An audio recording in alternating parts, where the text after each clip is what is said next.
الحمد لله نحمده ونستعينه ونستغفره ونؤمن به ونتوكل عليه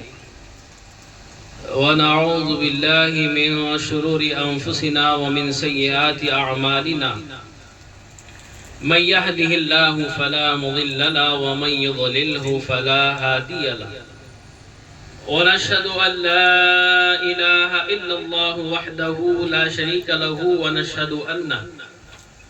سيدنا وشفيعنا وحبيبنا ونبينا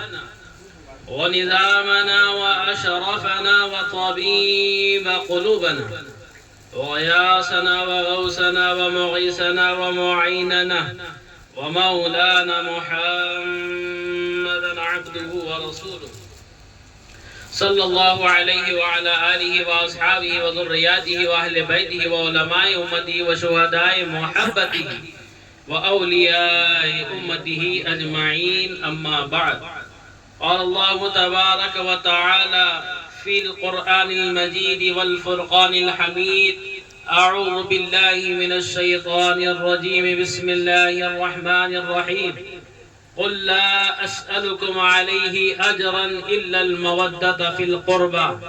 صدق الله مولانا العظيم وبلغنا رسوله النبي الأمين الكريم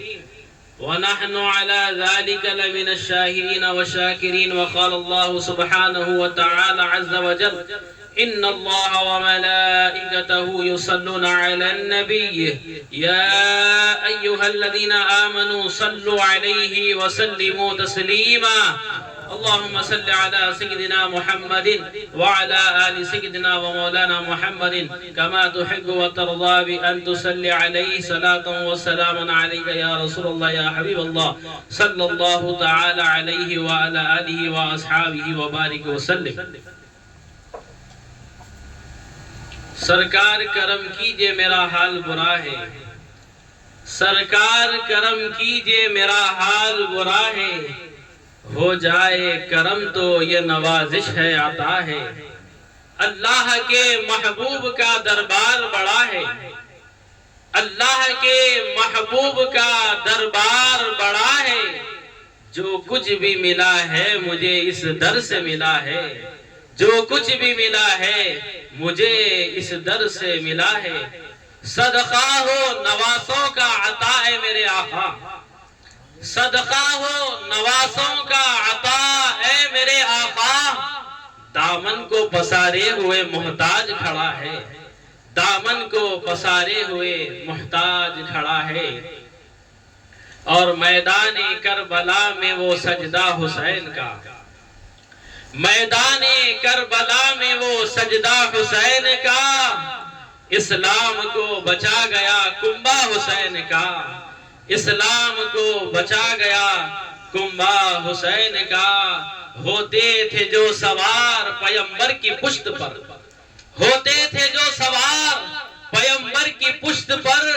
دنیا سمجھ نہ پائے گی رتبہ حسین کا لبیک یا حسین لبیک یا حسین لبیک یا حسین لبیک یا عباس لبیک یا عباس لبیک یا عباس دنیا سمجھ نہ پائے گی رتبہ حسین کا ارے پانی پلائیں گے کیا یزیدی حسین کو پانی پلائیں گے کیا یزیدی حسین کو ارے پلٹا کے دیکھئے تو مصلی حسین کا پلٹا کے دیکھئے تو مصلی حسین کا بارگاہ رسالت مآب صلی اللہ علیہ وآلہ وسلم میں اور آپ کی آل پاک کی بارگاہ میں ہدیہ درود پاک پیش کریے پڑھیے اللہم صلی علی سیدنا محمد وعلی آل سیدنا مولانا محمد کما تحب و ترضى بأن تصلی علیہ برادرم ثانیہ سرکار پیر طریقت رہبر شریعت حضرت اللہ و مولانا سید شاہ خواجہ باشا قادری چشتی رضوی الشطاری محبوبی منہاجی صاحب قبلہ مدد اللہ العالی خلیفہ مجاز حضور مجاہد اہل سنت و برادران طریقت جیسے ہی ماہ محرم الحرام کا یہ مہینہ ہم پر سایہ کرتا ہے، اہل بیت اکرام کی یاد تازہ ہو جاتی ہے، یاد آتی نہیں ہے بلکہ یاد تازہ ہو جاتی ہے۔ خانقاہ والوں کا اٹھنا بیٹھنا علی علی ہوتا ہے، خانقاہ والوں کا مشغلہ ہمیشہ حسین حسین ہوتا ہے، خانقاہ والوں کا ہمیشہ شعار اہل بیت نبوت سے محبت کا درس ہمیشہ خانقاہ والوں کا یہی طریقہ رہا ہے۔ اسی لیے یہ ماہ جب آتا ہے تو یاد تازہ ہو جاتی ہے، یاد میں اور اضافہ ہو جاتا ہے، کیونکہ یہ وہ ایام ہیں جو ایام گزر رہے ہیں، یہ ایسے ایام ہیں جو اہل بیت رسول صلی اللہ علیہ وآلہ وسلم پر بڑے مصائب ان ایام میں ڈھائے گئے۔ الغرض حاضرین اکرام، میں نے خطبہ مسنونہ کے بعد جس آیت مبارکہ کو موضوع سخن بنایا ہے، رب تبارک و تعالی کلام مجید فرقان حمید میں ارشاد فرماتا ہے قُلْ لَا أَسْأَلُكُمْ عَلَيْهِ أَجْرًا إِلَّا الْمَوَدَّةَ فِي الْقُرْبَى، کہ اے میرے پیارے حبیب آپ فرما دیجئے میں نے جو تمہیں ہدایت کا راستہ دکھایا ہے، جہنم کے راستے سے ہٹا کر جنت کا راستہ دکھایا ہے، دنیا کی ہر بھلائی سے تمہیں واقف کیا ہے، کعبہ بھی تم کو دیا ہے، رب کعبہ بھی تم کو دیا ہے، الغرض دنیا کی ہر نعمتوں سے میں نے تم کو آراستہ کر دیا ہے، اس کے بدلے اس کی اجرت میں تم سے کوئی اور طلب نہیں کرتا سوائے اس کے کہ تم میری اہل بیت سے محبت کرو۔ مفسرین اکرام ارشاد فرماتے ہیں کہ یہ اہل بیت اطہار سے مراد جو اس آیت کے مخاطب ہے وہ مولا کائنات بوتراب سیدنا علی المرتضی علیہ السلام، مالکنی دو جہاں بی بی فاطمہ الزہرا سلام اللہ علیہا، شبیہ رسول اللہ سیدنا امام حسن مجتبی علیہ السلام، اور شہید دشت کربلا مولا حسین علیہ السلام اس آیت پاک کے مخاطب ہے۔ یعنی اللہ رب العزت نے کلام مجید فرقان حمید میں ان نفوس قدسیہ کی محبت ہم پر لازمی شرط قرار دی، جس طرح سے نماز پڑھنا ہم پر فرض ہے اسی طریقے سے اہل بیت سے محبت کرنا بھی ہم پر فرض قرار دیا گیا۔ رسول اللہ صلی اللہ علیہ وآلہ وسلم اپنے لخت جگر سے، جگر پارے سے، مولا حسین سے، اپنے اہل بیت سے کیسی کیسی محبتوں کا اظہار فرما رہے ہیں، اور دنیا کو ہر وقت یہی درس دے رہے ہیں کہ دیکھو میری اہل بیت کے معاملے میں ہمیشہ اللہ رب العزت سے ڈرتے رہو، میری اہل بیت کے معاملے میں اللہ سے ڈرتے رہو۔ رسول اللہ صلی اللہ علیہ وآلہ وسلم نے کہیں اپنے خطاب کے ذریعے سے اہل بیت اکرام کی محبت ہم کو سمجھائی ہے، تو کہیں اپنے کردار سے، اپنی محبتوں کے اظہار سے اہل بیت اطہار کی محبت کا اظہار فرمایا ہے۔ الغرض حاضرین اکرام، جیسے ہی یہ ایام سایہ فگن ہوتے ہیں تو اہل بیت سے محبت کرنے والے اپنے اپنے انداز میں اہل بیت اطہار کی ذکر کی محفلیں سجاتے ہیں۔ جس طرح خانقاہوں کا یہ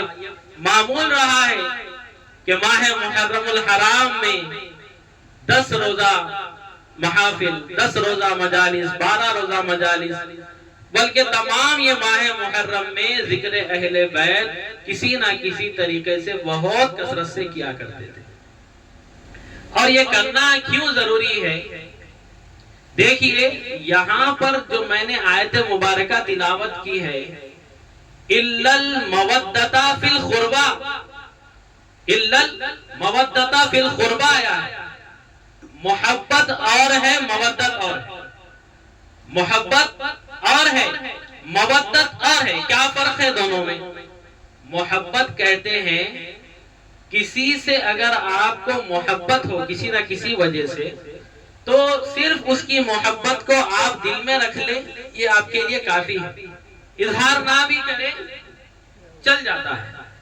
یہ ہے محبت۔ لیکن مودت اسے کہتے ہیں جو دل میں بھی ہو اور اس کا اظہار بھی ہو۔ اسی لیے خانقاہ والے ہمیشہ یہ اظہار مودت کے لیے، یہ اظہار محبت کے لیے محافل مجالس سجاتے ہیں۔ اب وہ کچھ ایسے لوگ ہیں بظاہر جن کے کردار سے تو یہ ظاہر نہیں ہوتا کہ وہ اہل بیت سے محبت کرنے والے ہیں، لیکن ان کو کہنا پڑتا ہے کہ ہم بھی اہل بیت سے محبت کرنے والے ہیں۔ ارے جو اہل بیت سے محبت کرتا ہے اس کو کہنا نہیں پڑتا کہ میں اہل بیت سے محبت کرتا ہوں، دنیا اس کو دیکھ کر سمجھ جاتی ہے کہ یہ اہل بیت کا چاہنے والا ہے، اس کو کہنا نہیں پڑتا۔ سورج کو یہ نہیں کہنا پڑتا کہ میرے پاس روشنی ہے، چاند کو یہ نہیں کہنا پڑتا کہ میرے پاس چاندنی ہے، لوگ اس سے فیض حاصل کر کے سمجھ جاتے ہیں کہ یہ چاند ہے اور یہ سورج ہے۔ اسی طریقے سے اہل بیت سے جو محبت کرتے ہیں ان کو کہنے بتانے کی ضرورت نہیں پڑتی، ان کے چہروں کو دیکھ کر لوگ سمجھ جاتے ہیں کہ یہ اہل بیت سے محبت کرنے والا ہے۔ یہ اہل بیت کے ماننے والوں کا کردار ہے، یہ اہل بیت سے محبت رکھنے والوں کی اہمیت ہے۔ الغرض حاضرین اکرام، دیکھیے ذرا حضور پاک صلی اللہ علیہ وآلہ وسلم کیسا اپنے ان شہزادوں سے محبت کا اظہار کر رہے ہیں۔ آپ دیکھیے رسول اللہ صلی اللہ علیہ وآلہ وسلم ایک مرتبہ اپنے ایک زانو مبارکہ پر حضرت ابراہیم علیہ السلام جو رسول اللہ صلی اللہ علیہ وآلہ وسلم کے شہزادے ہیں، اور ایک زانو مبارکہ پر مولا حسین علی مقام علیہ السلام کو بٹھائے ہوئے لاڑ فرما رہے ہیں، پیار فرما رہے ہیں۔ اللہ رب العزت کی جانب سے جبرائیل علیہ السلام رسول اللہ صلی اللہ علیہ وآلہ وسلم کی بارگاہ میں حاضر ہوتے ہیں اور عرض کرتے ہیں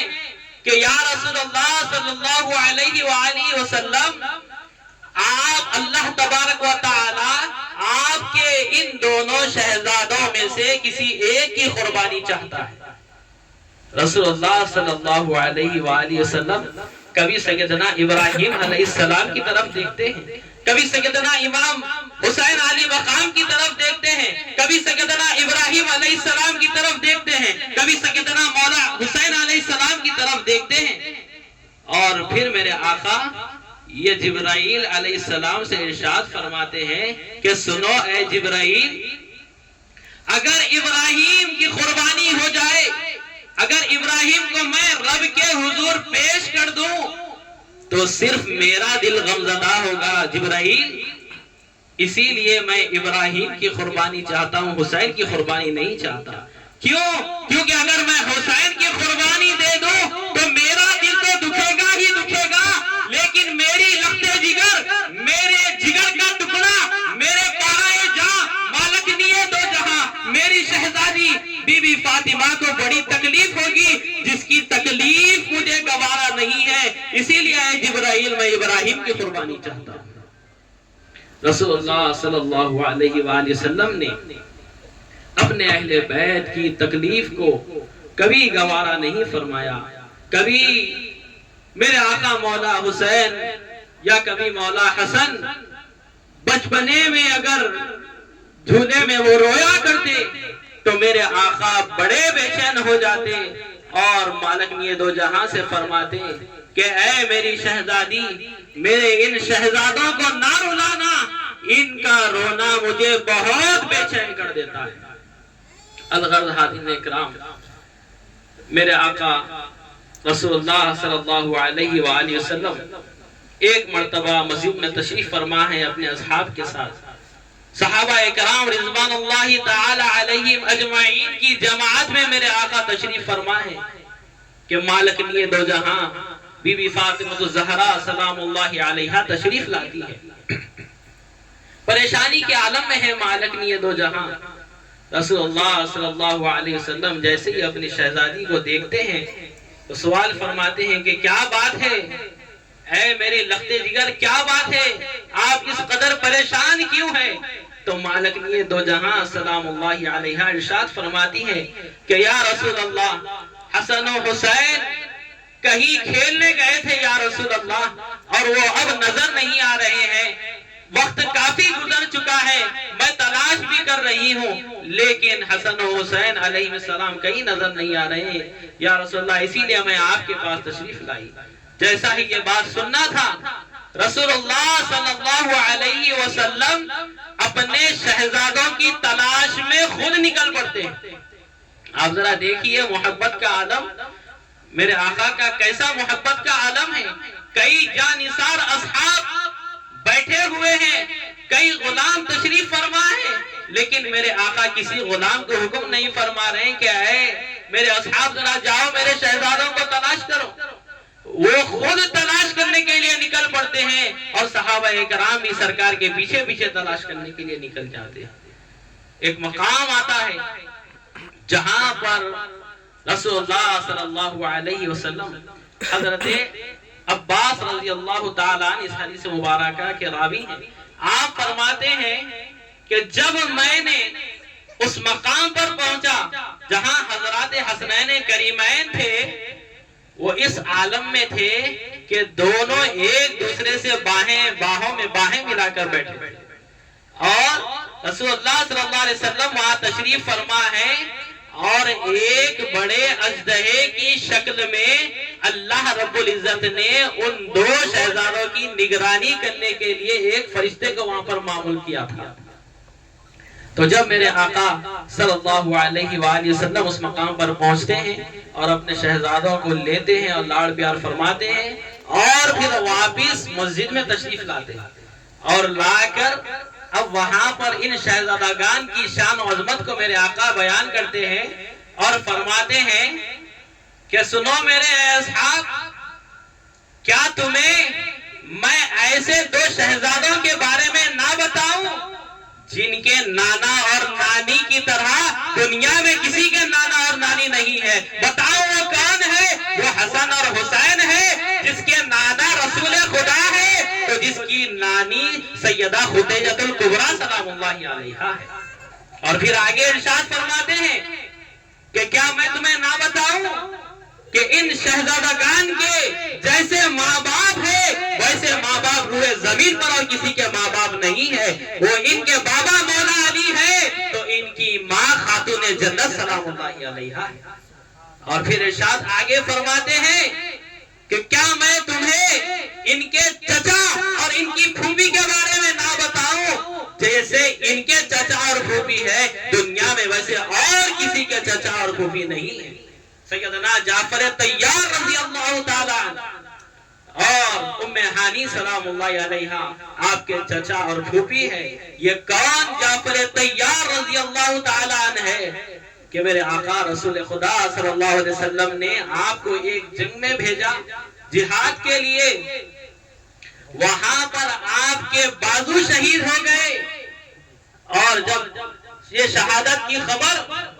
میرے آقا صلی اللہ علیہ وآلہ وسلم تک پہنچائی گئی کہ یا رسول اللہ صلی اللہ علیہ وآلہ وسلم، آپ کے چچا زاد بھائی مولا علی کے بھائی سیدنا جعفر طیار علیہ السلام، یا رسول اللہ جہاں پر آپ نے جہاد کے لیے بھیجا تھا وہاں پر وہ شہادت پا رہے ہیں، ان کے دونوں بازو شہید ہو چکے ہیں یا رسول اللہ۔ تو میرے آقا صلی اللہ علیہ وآلہ وسلم ارشاد فرماتے ہیں کہ اے اصحاب، تم جو دیکھ رہے ہیں وہ کچھ اور ہے اور میں جو دیکھ رہا ہوں وہ کچھ اور ہے۔ ارے میں تو یہ دیکھ رہا ہوں کہ یہ جعفر طیار جنت میں اپنے پروں کے ساتھ اڑ رہے ہیں، جنت میں اپنے پروں کے ساتھ پرواز کر رہے ہیں۔ اب ذرا یہاں پر رک کر میں ایک نکتہ عرض کروں کہ جن کے بیٹے ایک وہ ہو جو باب العلم ہو، جن کی وجہ سے سورج پلٹ آ جائے، اور ایک وہ ہو جنہوں نے رسول اللہ صلی اللہ علیہ وسلم کی بارگاہ میں سر تسلیم کم کیا، تو ان کا انجام و نتیجہ یہ ہوا کہ وہ جنت میں اپنے پروں کے ساتھ پرواز کر رہے ہیں۔ ایسی شان و عظمت والے جس کے بیٹے ہو، ان کے بابا جان سیدنا مولا ابو طالب علیہ السلام کا کیا عالم ہوگا؟ ان کی شان و عظمت کا عالم کیا ہوگا؟ ایک وہ ہے جو جنتی نوجوانان سردار کے والد گرامی الحسن والحسین سیدہ شباب اہل الجنہ وابوہما خیر منہما، اور ان کے بابا جان جو ہے نا مولا کائنات، وہ ان دو شہزادوں سے بھی افضل ہے۔ حدیث کے الفاظ ہے شہزادگان جنت، سرداران جنت سے افضل جن کے والد ہو، اور پھر جعفر طیار جیسے بیٹے جو جنت میں اپنی پروں کے ساتھ پرواز کر رہے ہوں۔ ایسی مقدس شخصیات کے والد گرامی مولا ابو طالب علیہ السلام کی شان و عظمت کا کون اندازہ لگا سکتا ہے؟ الغرض حاضرین اکرام، اب آپ دیکھیے کہ رسول اللہ صلی اللہ علیہ وآلہ وسلم کیسی ان شہزادگان کی شان و عظمت بیان کر رہے ہیں، جن کے والدین کی طرح کسی کے والدین نہیں، جیسے ان کے نانا نانی ہے کسی کے نانا نانی نہیں ہے، جیسے ان کے چچا اور پھوپھی ہے کسی کے چچا اور پھوپھی نہیں ہے۔ یہ شان و عظمت بیان کرتے جا رہے ہیں۔ اتنی اظہار محبت کے باوجود دنیا نے اہل بیت اطہار کے ساتھ کیسا سلوک کیا، وہ آفتاب کی طرح ساری دنیا میں روشن ہے کہ کیسے کیسے ظلم اٹھائے گئے اہل بیت اطہار پر۔ آپ دیکھیے کہ رسول اللہ صلی اللہ علیہ وسلم کیسا ان سے والہانہ محبت کا اظہار کر رہے ہیں، کبھی ان کو چوم رہے ہیں، کبھی ان کو سونگ رہے ہیں، کبھی ان کو اپنے شانوں پر سوار کر رہے ہیں، کبھی ان کے لیے اپنے سجدے کو طویل کر رہے ہیں، کبھی اپنے گیسوئے پاک کو ان کے ہاتھوں میں تھما رہے ہیں۔ کیسی کیسی محبتوں کا اظہار رسول اللہ صلی اللہ علیہ وسلم ان شہزادگان سے فرما رہے ہیں۔ اور یزیدیوں نے کیا کیا؟ انہی مقدس شخصیات، انہی نفوس قدسیہ کو مہمان بلایا اور پھر ان پر پانی بند کیا، بے شمار مصائب ان پر ڈھائے، اور پھر 3 دن کا بھوکا پیاسا ان کو شہید کر دیا گیا۔ میرے آقا کو کتنا رنج ہوا ہوگا، کتنا غم ہوا ہوگا، اس کا کون اندازہ لگا سکتا ہے؟ حاضرین اکرام، آج ہم غم حسین مناتے ہیں تو لوگ ہم کو کہتے ہیں کہ یہ غم تو صرف 3 دن کا ہونا چاہیے، شریعت میں 3 دن سے زیادہ کے غم کی سوگ کی اجازت نہیں ہے۔ حاضرین اکرام، ذرا آپ دیکھیے کہ یہ غم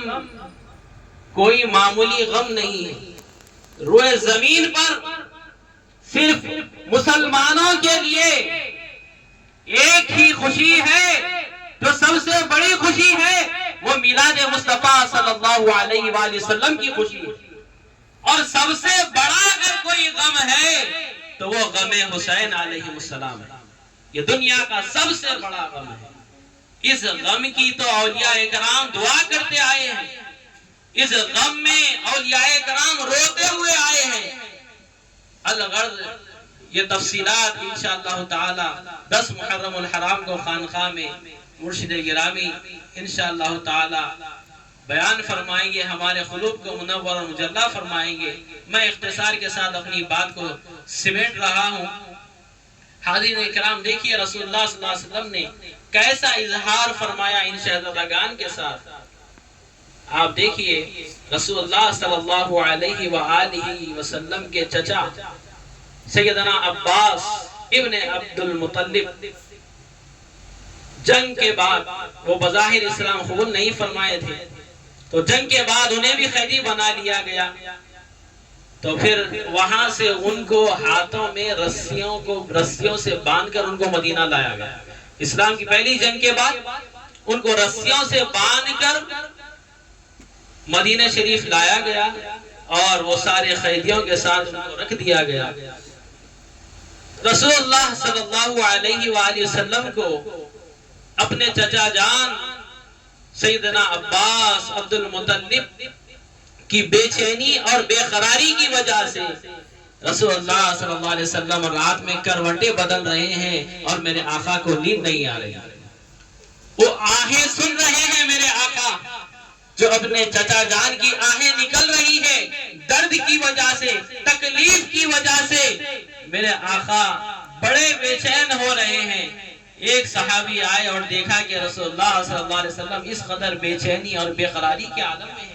تو آپ عرض کرتے ہیں کہ یا رسول اللہ یہ بے چینی آخر کیا وجہ سے ہے؟ تو آقا ارشاد فرماتے ہیں کہ یہ چچا جان کی آہیں مجھے سونے نہیں دے رہی ہے, میں اپنی کروٹیں بدل رہا ہوں لیکن چچا جان کی جو تکلیف ہے وہ مجھ پر بڑی گرا گزر رہی ہے. وہ صحابی جب یہ دیکھتے ہیں اور سنتے ہیں تو وہ فوری جا کر چچا جان حضرت سیدنا عباس ابن عبد المطلب کے رسیوں کو تھوڑا سا ڈھیلا کر دیتے ہیں تاکہ تکلیف کچھ کم ہو جائے. تو آپ ذرا غور کریے, رسول اللہ صلی اللہ علیہ وسلم اپنے چچا جان سے تو محبت کرتے ہی تھے لیکن میرے آقا صلی اللہ علیہ وسلم اہل بیت رسول سے کتنی محبت فرماتے ہیں. ذرا آپ دیکھیے کہ امام حسین علی مقام کیسے مصائب کے عالم میں ہے, غریب الوطنی ہے, آپ وطن کو چھوڑ دیے. ارے وہ پاک اور مقدس مدینہ میرے آقا امام علی مقام نے چھوڑا جہاں پر آج کچھ ہم اگر زیارت کرنے جائیں تو جو لوگ مدینہ پاک کی زیارت کر کے آتے ہیں ذرا آپ ان سے پوچھئے کیا تمہارا وہاں سے آنے کے لیے دل کرتا ہے؟ سارے یہی جواب دیتے ہیں کہ وہاں سے آنے کے لیے کسی کا دل نہیں کرتا. جو لمحوں کے لیے جاتے ہیں ان کو وہاں سے آنے کا دل نہیں کرتا. ارے یہ وہ مدینہ مقدس تھا جہاں خود میرے آقا امام حسین علیہ السلام نے اپنی آنکھیں کھولی, جہاں پر آپ نے اپنا بچپن گزارا, جہاں آپ اپنے نانا جان رسول خدا صلی اللہ علیہ وسلم کے جلووں کو دیکھا کرتے, جہاں آپ مولا کائنات کے جلووں کو دیکھا کرتے, جہاں آپ مالک دو جہاں کے جلووں کو دیکھا کرتے. آپ کی کیسی کیسی یادیں وہاں پر تھی لیکن آپ کو وہ مقدس مدینہ, اپنے نانا جان کا مدینہ, اپنی اماں جان کا مدینہ, اپنے بابا جان کا مدینہ اور خود اپنا مدینہ چھوڑنا پڑا. ایسا مقدس شہر بھی آپ کو چھوڑنا پڑا. امام حسین علی مقام مدینہ شریف سے جا رہے ہیں, مکے کی طرف جا رہے ہیں اور پھر مکے سے جہاں سب حج کرنے کے لیے آ رہے ہیں آپ وہاں سے حق کو بچانے کے لیے کربلا کی طرف جا رہے ہیں. جس کعبے کا لوگ حج کرنے کے لیے آ رہے تھے اسی کعبے کے تصدق کو بچانے کے لیے میرے امام کربلا کی طرف جا رہے تھے. میرے امام کربلا کی طرف رواں دواں ہیں, ساتھ میں آپ کے خواتین ہیں, شہزادیاں ہیں, شہزادے ہیں, 72 نفوس قدسیہ کے ساتھ میرے آقا امام علی مقام حسین علیہ السلام کربلا کی طرف جا رہے ہیں اور بھوکے ہیں, پیاسے ہیں. 7 تاریخ سے تو آپ پر پانی بھی بند کر دیا گیا اور پھر 10 محرم الحرام یوم عاشوراء کو میرے آقا حسین علیہ السلام شہادت کا جام نوش فرماتے ہیں. انا للہ و انا الیہ راجعون. تو یہ وہ غم ہے جو میرے آقا کا غم ہے. یہ غم حسین غم مصطفیٰ صلی اللہ علیہ وآلہ وسلم ہے. یہ غم حسین غم سیدہ پاک ہے. یہ غم حسین غم مرتضیٰ علیہ السلام ہے. یہ غم حسن علیہ السلام ہے. یہ معمولی غم نہیں ہے. یہ کیسا غم ہے ذرا آپ اندازہ کرتے چلیے کہ اسی ماہ کی 5 تاریخ کو شہید محبت شیخ الاسلام زہد الانبیاء سیدنا بابا فرید الدین مسعود گنج شکر رضی اللہ تعالی عنہ کا عرس مبارک ہے، یعنی آپ کی وصال کی تاریخ ہے۔ آپ کے کئی القابات ہیں، زہد الانبیاء، شیخ الاسلام، کئی آپ کے القابات ہیں، اور ان میں سے ایک القاب آپ کا یہ بھی ہے کہ شہید محبت۔ یہ شہید محبت آپ کا لقب کیسے ہوا؟ آپ دیکھیے کہ یہ جو خانقاہوں میں یہ محفلیں سجائی جا رہی ہے نا، یہ آج کل کی ایجاد نہیں ہے، یہ ہمارے اکابرین سے چلتا ہوا آ رہا ہے۔ تو بابا فرید الدین مسعود گنج شکر رضی اللہ تعالیٰ عنہ کی خانقاہ میں بھی یہ امام حسین علیہ السلام کے شہادت کے تذکرے چل رہے ہیں۔ 4 محرم ہے اور 5 محرم ہے، انہی ایام کے دوران بابا فرید الدین مسعود گنج شکر رضی اللہ تعالیٰ عنہ کربلا کے واقعات کو سماعت فرما رہے ہیں، کربلا کے تذکرے ہو رہے ہیں، مولا حسین علیہ السلام کے ظلم کے تذکرے ہو رہے ہیں، آپ پر کیسا ظلم کیا گیا، آپ پر کیسے مصائب اٹھائے گئے، اس کے تذکرے چل رہے ہیں۔ جیسے ہی بابا فرید نے مولا حسین علیہ السلام کے مصائب کو سنا تو آپ کے دل پر اس غم کا اتنا غلبہ ہوا کہ آپ بے خودی کے عالم میں ہو گئے، آپ کا ہوش سارا چلا گیا، اور بے ہوشی کے عالم میں کچھ دیر آپ کا ہوش جا رہا ہے، کچھ دیر آپ کا ہوش آ رہا ہے، اور اسی عالم میں آپ نے کئی مرتبہ عشاء کی نماز ادا فرمائی۔ عشاء کی نماز ادا فرمانے کے بعد یہی اہل بیت اطہار کی محبت میں اسی عالم میں آپ کا وصال ہو جاتا ہے، اسی لیے آپ کو شہید محبت کہا جاتا ہے۔ یہ شہید محبت دراصل اہل بیت اکرام کی محبت میں آپ شہید ہوئے ہیں، آپ کی محبت میں آپ شہادت پائے ہیں۔ تو دیکھیے بزرگان دین ہم کو کیا تعلیم دے رہے ہیں، اور آج کے یہ ناصبی اور خارجی ہم کو کیا تعلیم دے رہے ہیں۔ آج ہمیں غم حسین سے روکا جا رہا ہے، آج ہمیں ذکر حسین سے روکا جا رہا ہے، لیکن ہم اولیاء اکرام کو دیکھتے ہیں کہ ان کا جینا بھی حسین ہے، ان کا مرنا بھی حسین ہے۔ شہید محبت بابا فرید گنج شکر رضی اللہ تعالیٰ عنہ وصال فرماتے ہیں، اور 5 محرم الحرام کو آپ کا یوم وصال ہے۔ اور پھر بزرگان دین یہاں پر قادری چمن میں آرام فرمانے والے بزرگ کیا دعا فرماتے ہیں اپنے کلام میں، ذرا دیکھیے۔ غم حسین خدا سب کو سرفراز کرے، یہی وہ غم ہے جو ہر غم سے بے نیاز کرے، زمانہ رشک کرے، کائنات ناز کرے، عمل سے پھر کوئی پیدا یہ امتیاز کرے۔ اور آگے آپ فرماتے ہیں کہ حسینیت جسے کہتے ہیں وہ سب کے بس کی نہیں۔ آپ فرماتے ہیں حسینیت سب کے بس کی بات نہیں، حسینیت جسے کہتے ہیں یہ سب کی بس کی نہیں، ارے خدا کی دین ہے جس کو سرفراز کرے، خدا جس کو چاہتا ہے اسی کو یہ غم سے سرفراز فرماتا ہے۔ تو یہ غم وہ ہے کہ اگر یہ غم ہمارے دل میں آ جائے تو پھر دنیا کا کوئی غم ہمیں ستا نہیں سکتا، دنیا کا کوئی غم ہمیں رنج اور تکلیف میں ڈال نہیں سکتا۔ اور کئی شاعر نے کیا خوب کہا کہ آ غم شبیر آ تجھ کو سینے لگا کر چوم لوں۔ یہ غم شبیر کو گلے لگا کر چوم رہے ہیں بزرگان دین، اور آج یہ غم حسین سے ہم کو روکا جا رہا ہے کہ غم صرف 3 دن کا ہوتا ہے، اس سے زیادہ غم ہونا نہیں چاہیے، شریعت میں ایسی کوئی بات نہیں ہے۔ ارے یہ بڑے بڑے بزرگان دین کو نہیں معلوم تھا شریعت، آج آپ ہمیں شریعت سکھا رہے ہیں۔ یہ کیسے بزرگان دین ہے، زہد الانبیاء بابا فرید اہل بیت کی محبت میں مثال فرما رہے ہیں، ان اکابرین کے تعلیمات کو فراموش کر رہے ہیں۔ اور یہ محبت حسن خاتمے میں مدد دینے والی، یہ محبت رائے جانے والی نہیں ہے، یہ محبت حسن خاتمے میں مدد دینے والی۔ رسول اللہ صلی اللہ علیہ وسلم ارشاد فرماتے ہیں من ماتا حب آل محمد ماتا مؤمنا، من ماتا بغض آل محمد ماتا کافرہ، کہ جو میری اہل بیت کی محبت میں مرتا ہے وہ مومن مرتا ہے، اور جو میرے اہل بیت کے بغض میں مرتا ہے وہ کافر مرتا ہے، اور جو میرے اہل بیت کی محبت میں مرتا ہے وہ شہید مرتا ہے۔ ارے ان کے مقامات تو دیکھیے، رسول اللہ صلی اللہ علیہ وسلم کیسے بشارتیں ہم کو عطا فرما رہے ہیں۔ سب کی خواہش ہوتی ہے شہادت پانے کی، اسلام کی راہ میں شہادت پانے کی خواہش ہوتی ہے، مومنین کی،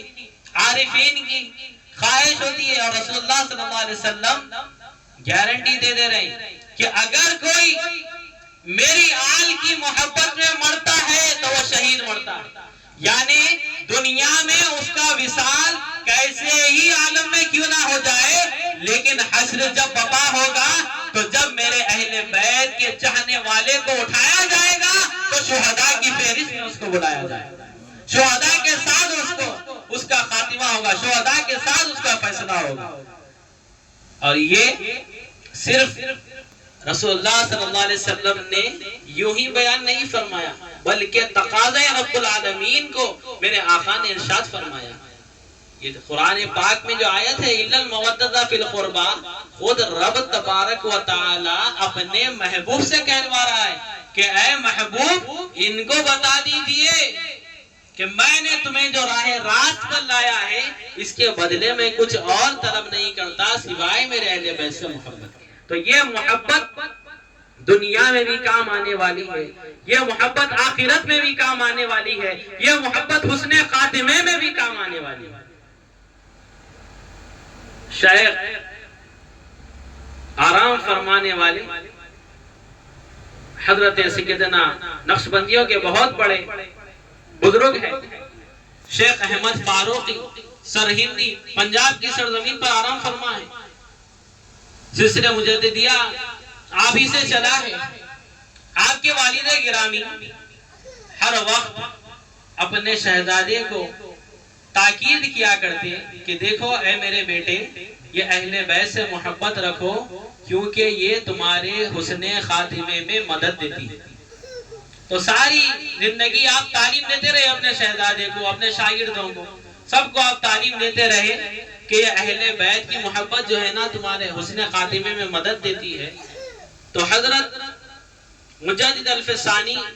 رحمت اللہ تعالی علیہ کے والد گرامی کا وصال کا وقت قریب آیا، تو آپ کے شہزادے حضرت مجدد الفسانی بابا جان کی بارگاہ میں حاضر ہوتے ہیں اور عرض کرتے ہیں کہ بابا جان آپ تو مجھے ہر وقت اہل بیت اطہار کی محبت کا درس دیا کرتے کہ یہ تمہارے حسن خاتمے میں مدد دیتی ہے۔ بابا جان اب تو آپ کا آخری وقت ہے، آپ دنیا سے تشریف لے جانے والے ہیں، بابا جان ذرا آپ بتائیے کہ آپ کا اب اس وقت کیا حال ہے؟ تو آپ کے بابا جان ارشاد فرماتے ہیں کہ اے میرے بیٹے الحمدللہ اس وقت بھی میں اپنے دل کو اہل بیت کی محبت کے سمندر میں غرق پا رہا ہوں، اسی باعث اللہ تبارک و تعالی بے شمار عنایتیں مجھ پر فرما رہا ہے اور میں بڑے آرام سے اس دنیا سے تشریف لے جا رہا ہوں۔ تو یہ اہل بیت اطہار کی محبت حسن خاتمے میں بھی مدد دیتی ہے، اور جب حشر بپا ہوگا تو یہ شہداء کے ساتھ اہل بیت کے چاہنے والوں کا حشر ہوگا۔ تو اسی لیے یہ اہل بیت اطہار کی محبت ہم پر لازمی قرار دی گئی ہے، اور یہی تقاضۂ خدا بندی ہے، یہی تقاضۂ رسول اللہ صلی اللہ علیہ وسلم ہے کہ اہل بیت سے محبت کی جائے، اہل بیت سے مودت کی جائے، تبھی ہماری دنیا اور آخرت دونوں کامیاب۔ ایک اعلان کے ساتھ اپنی بات کو ختم کر دیتا ہوں کہ انشاءاللہ تعالی یوم عاشوراء 10 محرم الحرام کو خانقاہ محبوبیہ حافظ بابا نگر میں ہر سال کی طرح اس سال بھی مرکزی جلسہ شہادت امام علی مقام سیدنا حسین علیہ السلام مقرر کیا گیا ہے، کیونکہ وہ روز جمعہ آ رہا ہے تو جمعہ کی مناسبت سے 2-2:30 بجے کے درمیان انشاءاللہ تعالی محفل کا آغاز ہو جائے گا۔ نماز جمعہ جو سرکار کے ساتھ ادا کرنا چاہتے ہیں 1:30 بجے مسجد فاطمہ نعمت اللہ حافظ بابا نگر میں جماعت ہے، وہاں آپ بآسانی نماز ادا کر کے خانقاہ تشریف لا سکتے ہیں۔ 2-2:30 بجے کے درمیان انشاءاللہ تعالی محفل کا آغاز ہو جائے گا۔ ثانیہ سرکار کا خطاب ہوگا، سیدی مرشدی کا خطاب ہوگا، اور انشاءاللہ تعالی بعد خطاب دادا حیات قلندر رضی اللہ تعالیٰ عنہ کے مبارک عطیے پر کانچ کھلائی جائے گی، خصوصی دعائیں کی جائے گی۔ دیکھیے ماحول بڑا خراب ہے، تو آپ اپنے ذہن کو ادھر ادھر مت دوڑائیں، یہ خرافات کا دور ہے، تو کسی خرافات میں نہ پڑے، نہ دوسروں کو پڑھنے دیں، تو خود بھی ایسے مجالس میں، ایسے محافل میں آئے، اور اپنے دوست احباب کو بھی ایسے مجالس، ایسے محافل میں لائے، کیونکہ اہل بیت کی محبت ایمان ہے، اہل بیت سے محبت ہمارے حسن خاتمے میں مدد دینے والی ہے، اور اہل بیت سے محبت ہمارا خاتمہ ایمان پر ہوگا، تبھی ہماری دنیا اور آخرت دونوں کامیاب۔ وآخر دعوانا ان الحمدللہ رب العالمین۔